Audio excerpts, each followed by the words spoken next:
भक्तजनों, उम्मीद है यह गीत आपको पसंद आया होगा।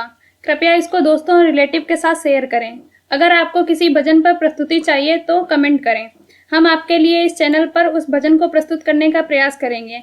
अगर आपने हमारे YouTube चैनल को सब्सक्राइब नहीं किया है तो तुरंत सब्सक्राइब करें और बेल आइकन दबाना बिल्कुल ना भूलें। धन्यवाद।